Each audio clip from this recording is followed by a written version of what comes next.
لَتُبْلَوُنَّ فِي أَمْوَالِكُمْ وَأَنفُسِكُمْ وَلَتَسْمَعُنَّ مِنَ الَّذِينَ أُوتُوا الْكِتَابَ مِنْ قَبْلِكُمْ وَمِنَ الَّذِينَ أَشْرَكُوا أَذًى كَثِيرًا وَإِن تَصْبِرُوا وَتَتَّقُوا فَإِنَّ ذَلِكَ مِنْ عَزْمِ الْأُمُورِ۔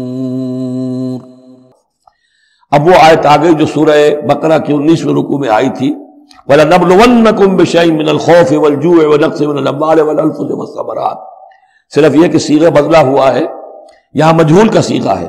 لَتُبْلَوُنَّ فِي أَمْوَالِكُمْ وَأَنفُسِكُمْ، اے مسلمانوں دوبارہ کان کھول کے سن لو، تمہیں لازماً آزمایا جائے گا، تمہارے مالوں میں بھی اور تمہاری جانوں میں بھی۔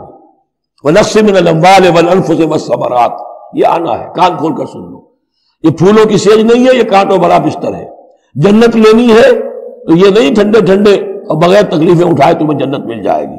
ام حسبتم ان تدخلوا الجنہ ولا تسمعن من الذین اوتوا الکتاب من قبلکم ومن الذین اشرکوا اذًا کثیرا، اور تمہیں لازماً سننی پڑے گی ان لوگوں سے بھی کہ جنہیں تم سے پہلے کتاب دی گئی تھی، اور ان مشرکین سے بھی اذًا کثیرا، بڑی تکلیف دہ باتیں سننی پڑیں گی۔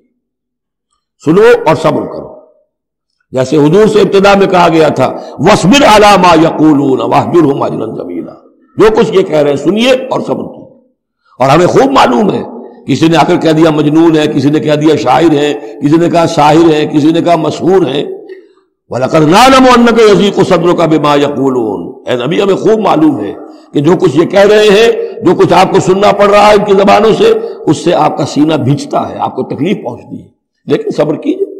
وہی بات ہے جو کہی جا رہی ہے مسلمانوں سے، وَإِن تَصْبِرُوا وَتَتَّقُوا فَإِنَّ ذَلِكَ مِنْ عَزْمِ الْأُمُورِ، اور اگر تم صبر کیے رہو گے، ثابت قدم رہو گے اور تقویٰ کی رشید اختیار کیے رکھو گے، فَإِنَّ ذَلِكَ مِنْ عَزْمِ الْأُمُورِ، تو یہ بڑے ہمت کے کاموں میں سے ہے۔